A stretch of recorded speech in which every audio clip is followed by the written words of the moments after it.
కావాలి అని అడుగుతున్నారు. జీబీ పెట్టాలి ఇలా అన్నారు ఫెడరేషన్ వారు. అంటే అసలు జీబీ దేనికోసము? మేము ఇన్ని జీబీలు నడిపించాం కదా, మరి జీబీ అవన్నిటి వాల్యూ లేదా? మా నిర్ణయం మేము ఆ రోజే చెప్పేశాం కదా. మళ్ళీ 5వ తేదీ పెట్టుకోమన్నారు, 5వ తేదీ కూడా పెట్టారు. అప్పుడు కూడా మేము సీక్రెట్ ఓటింగ్ ద్వారా మా అభిప్రాయాన్ని తెలియజేశాము. మళ్ళీ ఎందుకు మళ్ళీ జీబీ అడుగుతున్నారు అనేది మా సభ్యులకే అర్థం కావట్లేదు. ఎందుకు మళ్ళీ జీబీ అనేది? మేము ఒక డెసిషన్ తీసుకున్నాం, మీరు ఎందుకు చేయట్లేదని నన్ను అడుగుతున్నారు.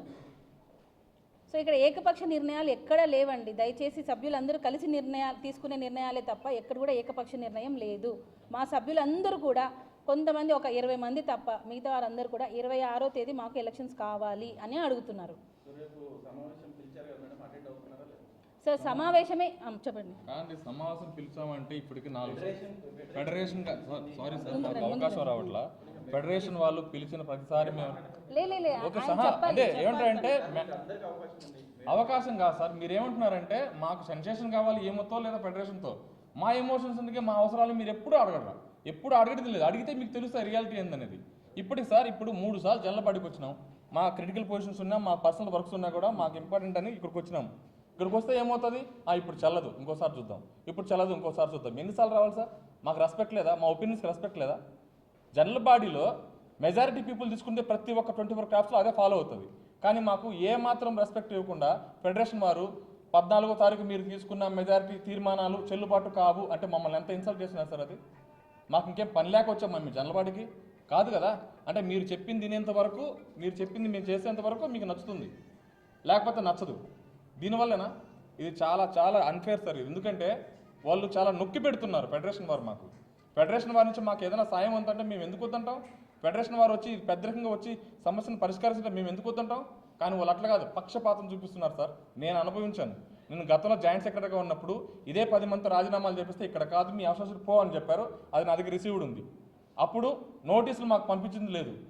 విత్డ్రాలు కొంతమంది తీసుకొని ఇదంతా నాటకీయం సార్, డ్రామాటిక్గా ఉంటుంది. ఇక్కడ ఫెడరేషన్ వారు ఏంటంటే వాళ్ళకు నచ్చిన వారితో ఒకలాగా రూల్ ఉంటుంది, నచ్చిన వారితో ఇంకోలాగా రూల్ ఉంటుంది.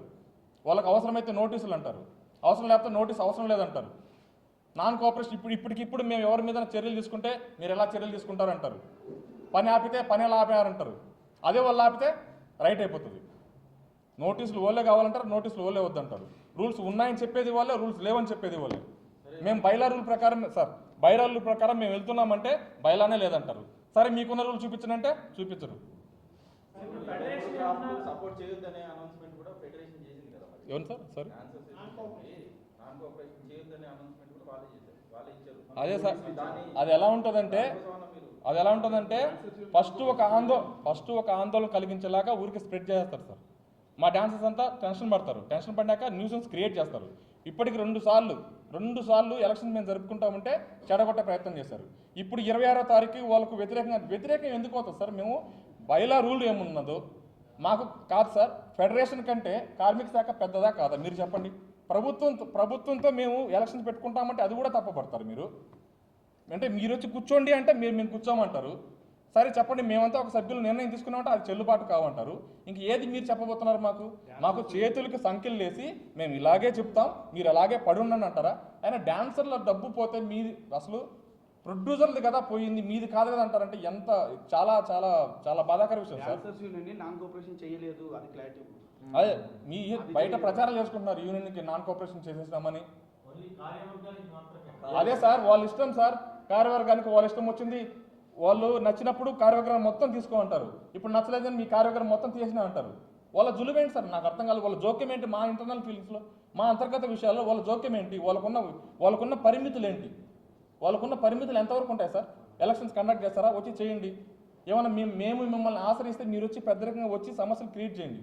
అంతకుమించే కానీ ఏది చెప్పినా మేము చెప్పిందే మీరు అనాలి సార్. నాకు ఈ మధ్య అనిపించింది ఏంటంటే, ఒక మహిళ ఎదురుస్తుంది, ఒక మహిళ ప్రశ్నిస్తుంది. ఆఫ్టర్ ఆల్ ఒక మహిళ చెప్పితే వినదా? 24 క్రాఫ్ట్స్కి మిగతా యూనియన్లకు అలా చేరితే మా ఉనికి కోల్పోతాము. ఇది మాకు స్పష్టంగా కనిపించింది సార్.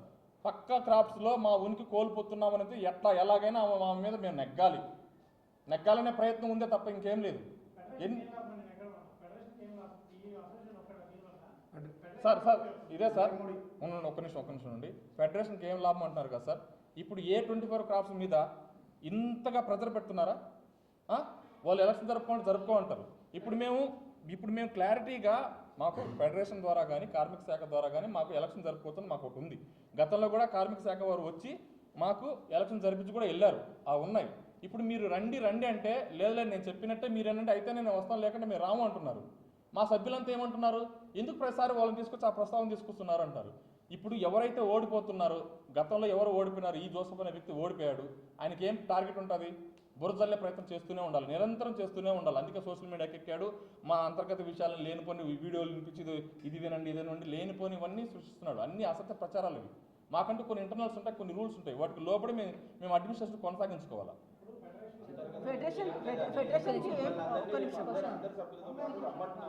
ఏ సార్ సార్ మీ మీడియా వారు అందరూ లైవ్ ఇస్తుంటారా?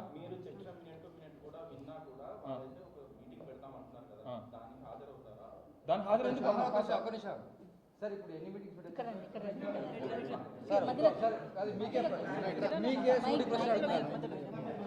Sir simple. ఇప్పుడు మీరు అడిగారు కదా సార్, మీ పేరు సైలెన్స్ సార్, మీ పేరు వెంకట గారు అడిగారు కదా, అంటే వాళ్ళు వస్తున్నారు, వాళ్ళతో పాటు మీటింగ్ పెట్టుకుని అడుగుతున్నారు కదా. మిమ్మల్ని అడుగుతున్నాను, ఎన్ని మీటింగ్ కండక్ట్ అయింది, ఎన్నిసార్లు వాళ్ళు మాతో వచ్చి కూర్చున్నారు మీకు తెలుసు కదా సార్. మూడు మీటింగ్స్ జరిగినాయి. 3 మీటింగ్లో ప్రతి బయట అందరు తీసుకుని అందరికి వెళ్ళిపోయింది. ఇంకెన్నిసార్లు కూర్చోాలి సార్? అవకాశం ఒక్కసారి ఇస్తారు, 2 సార్లు ఇస్తారు, 3 సార్లు ఇస్తారు. ప్రెసిడెంట్ గారు కాబట్టి ఇక్కడ ఉన్నారు, అదే చోట్ల కర్మగాలి. రేపు నేను వస్తే ఇంత సీన్ ఉండదు. ప్రతి ప్రెసిడెంట్కి రైట్స్ ఉంటాయి. ఆ రైట్స్ ఉండి కూడా ఇంతసేపు ఉన్నారంటే యాసప్ చెప్పాలి మేడంకి.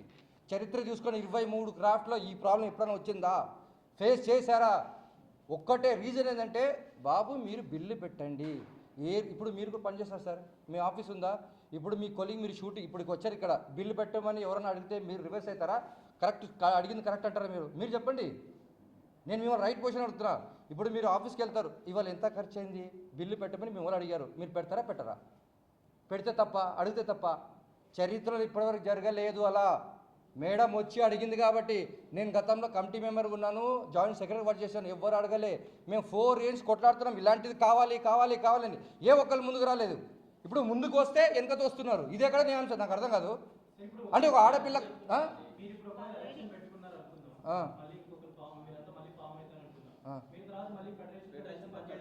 ఎవరో ఎవరో ఎవరో ఎవరో ఒకరు అడగండి.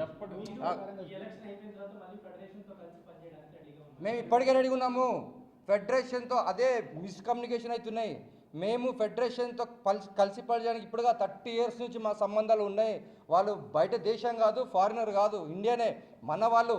వాళ్ళతో కలిసి ఎందుకు పనిచేస్తున్నామంటే రేపు మీకు పని వస్తుంది, మాకు ఫెడరేషన్ ఏంటంటే ఒకటి జనరల్ బాడీ మెయిన్ ఇష్యూ వచ్చినప్పుడు మనకి ఫెడరేషన్ అవసరం. ప్రతిదీ ఫెడరేషన్ అవసరం.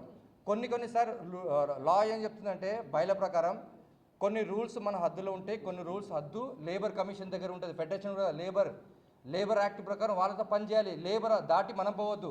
సో ఇవి మీటింగ్, జనరల్ బాడీ మీటింగ్ అనేది మనం పెట్టుకుంటాం సార్. జనరల్ బాడీ మీటింగ్ అనేది ఇప్పుడు మీకు ఒక లాగ్ ఉందా సార్? మీకు కెమెరా మీకు లా ఉందా, రూల్ ఉందా? మీ దాటి అద్దుకు చేయమని చేస్తారా? మీరు చేయలేరు. మీకు ఎంత రూల్ ఉందో మీరు అంతే చేయగలుగుతారు. మేము అదే చేస్తున్నాం కదా, మేము మేడం అదే చేస్తుంది కదా. అది ఎందుకు అడ్డపడుతున్నారు? తప్పు పడుతున్నారు సార్ మేడంని. ఇదే పాయింట్ వస్తున్నా వినండి. నేను క్లియర్గా ఇప్పుడు ఏంటంటే మా రూల్ ఏంది, ఫెడరేషన్ వద్దంటే ఫెడరేషన్ కావాలి. వాళ్ళేంది 3 సార్లు అడిగాం సార్. ఫస్ట్ జనరల్ బాడీ పిలిచామా, వచ్చారు, వచ్చి కూర్చున్నారు, సరే విన్నారు, వెళ్ళిపోయారు. తర్వాత ఇంకొకసారి వచ్చారు, లేబర్ కమిషన్ వారు వచ్చారు. లేబర్ కమిషన్ వస్తే మాట్లాడితే ఇట్లా కాదా అంటే మమ్మల్ని క్వశ్చన్ అడిగిన ఇస్తలేరు. లేబర్ వాళ్ళు ఉన్నారు కాబట్టి మేము సైలెంట్ ఇట్లా ఉన్నాం, పెద్దోళ్ళకి రెస్పెక్ట్ చేయాలి కాబట్టి ఇట్లా ఉన్నాం. కానీ ఫెడరేషన్ వచ్చిన వాళ్ళు ఏం చెప్పాలి?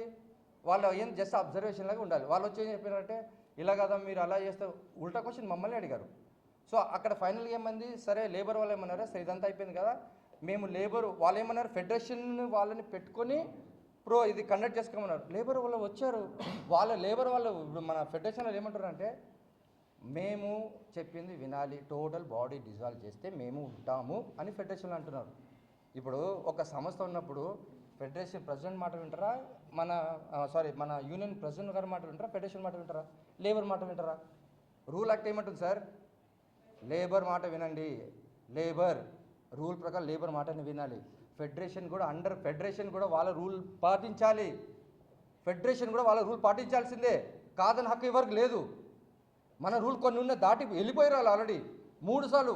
మొన్న కూడా వచ్చారు కమిషనర్, జాయింట్ కమిషనర్, వాళ్ళేమన్నారు సార్ కింద ఉన్నారు కదా రండి సార్ ఇప్పటికైనా మీకు ఛాన్స్ ఇస్తాము ప్రెసిడెంట్ గారు అసలు అడగొద్దు నేను చెప్తున్నా కదా అసలు 3 ఛాన్స్ ఎవరికి ఇవ్వద్దు సార్ అది చిన్నపిల్లల ఎన్నిసార్లు sir meeting general body meeting 3 సార్లు ఒక్కసారి 2 సార్లు 3 సార్లు అవకాశం ఇస్తారు ఎవరైనా ఇప్పుడు ఉన్నదే సార్ ఇప్పుడు ఉన్నది 2 ఇయర్స్ సార్ ఇప్పుడు మేడం వచ్చి 2 ఇయర్స్ యాక్చువల్లీ ఎవరికైనా పోస్ట్ 2 సంవత్సరాలు మేడం వచ్చి అంటే జనరల్ 2 ఇయర్స్ అందరికి ఉండదు పీరియడ్ సో ఇప్పుడు మనం ఫస్ట్ రాగానే వాళ్ళ మెంటాలిటీ ఏంది ఏం లావాదేవీలు ఇవన్నీ సర్చ్ అని 3 మంత్స్ వెళ్ళిపోతుంది సార్ మినిమం 3 మంత్స్ వెళ్ళిపోతాయి 3 మంత్స్ తర్వాత అప్పుడు సిట్రాయ్ సరే ఏం చేద్దాం తీగా లాగితే మొత్తం కదిలినాయి ఇప్పుడు చరిత్రలు ఇదంతా నేను చెప్తున్నా కదా నేను 30 ఇయర్స్ ఇండస్ట్రీ చరిత్ర కదిలినాయి ఇప్పుడు ఎందుకు తప్పు అని ఒక్క పిన్నుల మొత్తం లాగాలి ఇంకా జస్ట్ ఒక పేపర్ వచ్చినాయి మీరు చేసిన తప్పు చెప్పండి చరిత్ర ఏ యూనియన్ ఎవరు ఇట్లా వచ్చారా బయటికి చెప్పండి ఛాలెంజ్ చేస్తాను నేను 23 క్రాఫ్ట్లు ఇట్లా వచ్చి ఎవరైనా ఒక్కలనా